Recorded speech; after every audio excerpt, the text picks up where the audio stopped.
Здравствуйте, друзья! Интегративная медицина.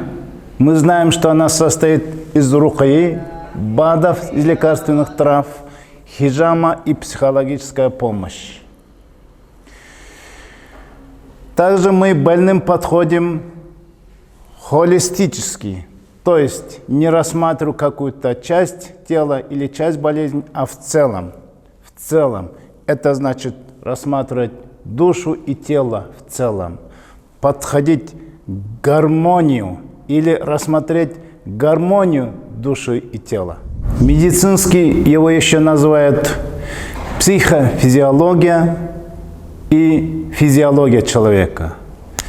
Психо – это есть душа по-гречески, физиология – это тело.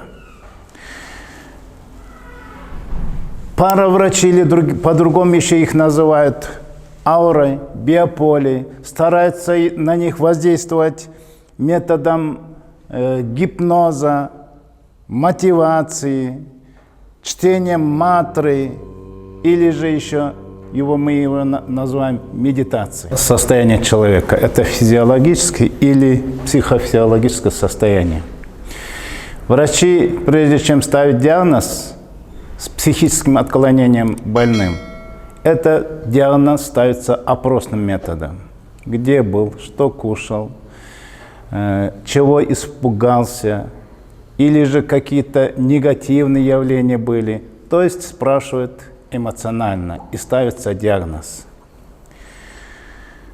Так как душа или психология – это неощутимо, оно не видно, другие еще его называют аурой, определением каких-то аппаратур сегодня определяют биополе человека, стараются воздействовать по психофизиологии человека методом медитации, гипноза или чтением какой-то мантры.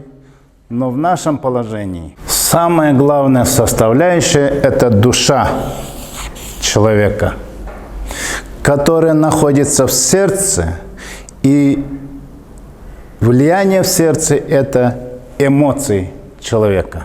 Ну а как же еще? Душа находится в сердце. Поминанием Аллаха успокаивается сердце. Есть орган в человеке в размере кулак. Если этот орган здоров, все тело здорово. А если этот орган больной, все тело больное. Это из хадиса. А иначе как? Мы сами в натуре и в природе, мы знаем, что она находится в сердце. Мы говорим всем сердцем, чистосердечное признание, нарисовали сердце, пораженное сердце. И вообще во всем мире мы видим, что рисуют сердце и дуют. Где мы видели, что выделяют кишки и дуют? Сердце. Воздействие на душу – это чтение Коран. Ибо я хочу поближе или как-то, чтобы было нам простым языком понятно, это какое воздействие? Слова. Слова хорошие запоминает вода. Плохие слова тоже запоминает. С хорошим словом наполненная вода поливает цветы, хорошо растет, а с плохим словом умирает растение. Или же на уровне кристаллизации Масора Эматома исследовал, лучшие хорошие слова дают хорошую кристаллизацию, а плохие – плохое. Это значит, вода впитывает в себе память.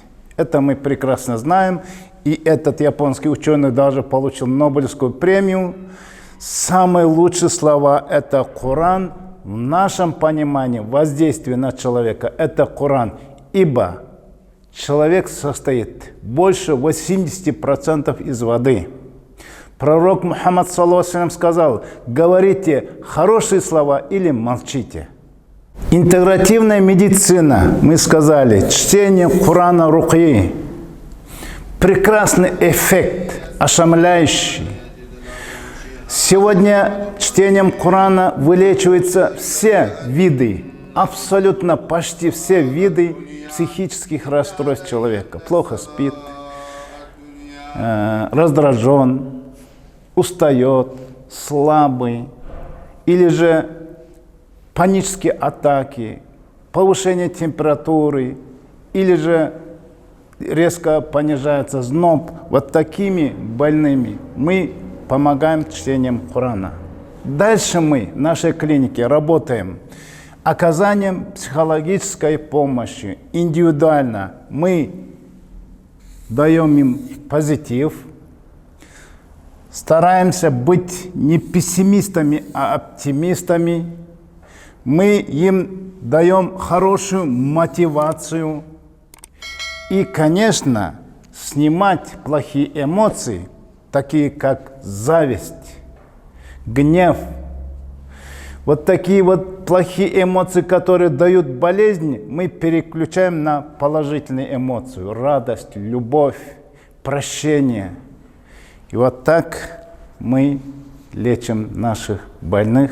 И, конечно, успешно.